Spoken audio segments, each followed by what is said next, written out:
Hey everybody, Tim here for the 25th movie in the Marvel MC. Now, as this movie is in theaters right now, not on Disney Plus, nothing like that, can't really take notes. I was surprised by how many people were in the theater. So this is kind of just an initial reaction. So I'll keep the first part of this completely spoiler free if that's what you're worried about.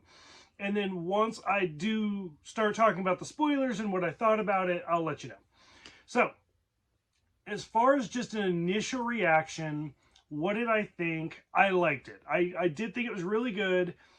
The plot was a bit flimsy, which is all I'll say for the spoiler-free portion of this.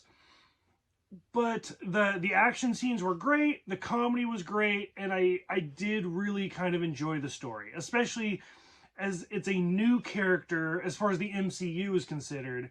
So it'll be interesting to see his progression throughout future movies, because you know there's going to be future movies. Okay, that's it for spoiler free. The spoiler version. So overall, really did enjoy it. Some great callbacks, some great appearances from other MCU characters. Most notably, Wong shows up, which I thought was kind of a little too on the nose. I was like, oh, so you like kind of shoehorned the other major Asian character in the MCU into this movie, but like there's no Doctor Strange or anything. So I was like, that seems kind of odd to me. Everybody's talking about Abomination. I was really disappointed in Abomination.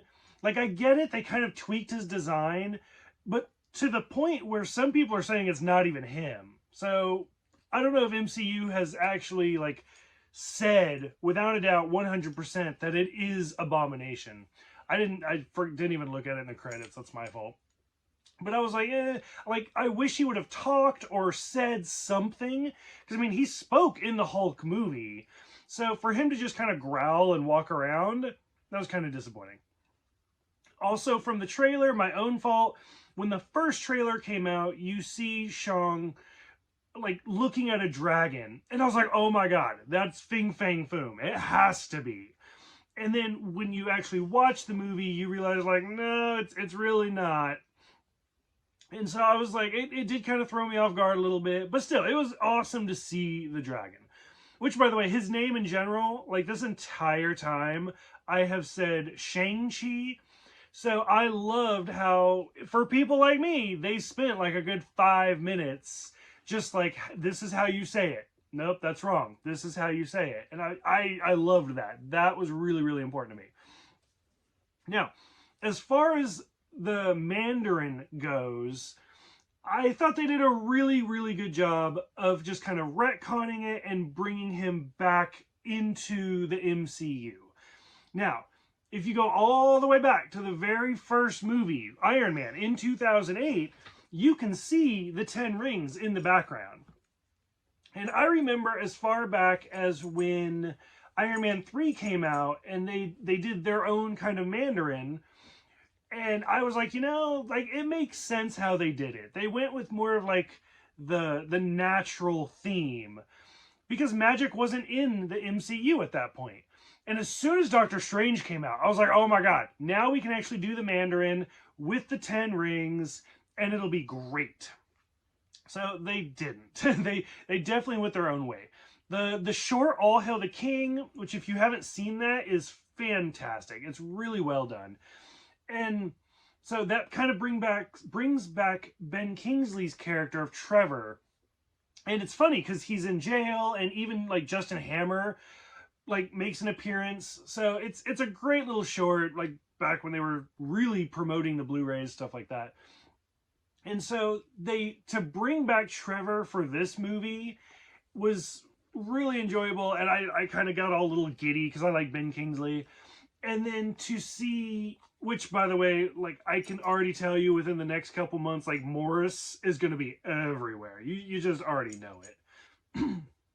And so to see Ben Kingsley come back and him not only talk about Iron Man 3, but to bring up that short of All Hail the King's Men was really interesting. And I thought that was a really kind of funny little tie-in. Because out of all the characters I thought we would see again in the MCU, Trevor was pretty low on the list for me. The other big returns are the post-credit scene. We get to see both Captain Marvel and Bruce Banner again. Specifically Bruce Banner, which I lost my shit. I was like so happy to see him. Which, to me, what that says is that this movie takes place in that 5-year gap. Like, everybody thought that, like, it was done. Everything from now on is going to be after Endgame, like Spider-Man was. But I mean, Black Widow took place right after Civil War, and it seems like Shang-Chi takes place during the 5-year gap. Like, so everybody's gone. They even mention how half the population is gone, but they're not back yet, because the next time we see Bruce Banner, he's the Nerd Hulk.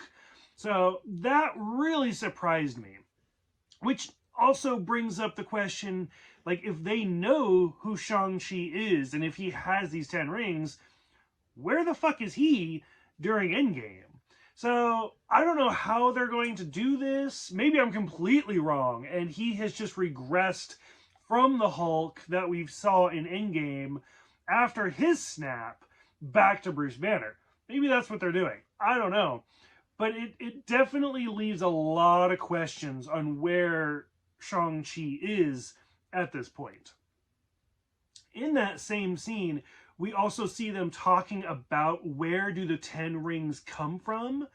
Now, some people have said they've been around for a long time. Some people have said, like, oh, they're not even from Earth. So, talking with other people, it does seem like that could be the link to the Eternals and how they're going to tie that in together. It'll be kind of interesting. Not sure if I 100% buy it, only because we've seen so much of the cosmic Marvel at this point, with like Guardians and the Celestials and stuff like that. So, to like force it into the Eternals as well seems a little bit of a stretch to me. Overall, like I said, love the action, love the comedy, loved all the characters, thought they were great. Especially Shang's dad, like, making fun of the name Mandarin. So I was like, that's pretty great. The biggest problem I had with the movie, when I said earlier the plot was a little flimsy to me, was the fact that, what's his name? Zhu Winwu? I probably butchered that. So, has been alive for over 1,000 years. Like, because the rings grant him immortality, which also brings back the whole Eternals thing. But he's been around for all these years, and he gives up all of his power, all of his conquering, for one woman. And I don't know, maybe it's like I'm not as romantic as I pretend to be. Don't tell my husband that. But I just didn't buy it for a second. And then, of course, as soon as she dies, and he's like, I'm evil again because I want her back. It just didn't work for me. Like, it was almost the reverse of Invincible, where instead of being like, oh, she's like a pet, like, this woman was everything to him. But at the same time, like, over 1,000 years, and like, this is the first time you fell in love. Like, I don't know. I just didn't buy that whole aspect of it. Especially at some point, she would grow old and die. So what's he going to do then? It's the whole vampire, like, living forever immortal thing. Lord of the Rings, everybody touches on it. So, the movie itself, loved. That little aspect, which is pretty big for the movie, I didn't. That kind of annoyed me. So, I'm curious what you guys thought about the movie. What did you like? What did you not like? Who do you look forward to seeing again? What do you think Shang-Chi's future in the MCU is going to be? Go ahead, let me know so we can talk about it. Thank you guys for everything, and I will see you guys next time.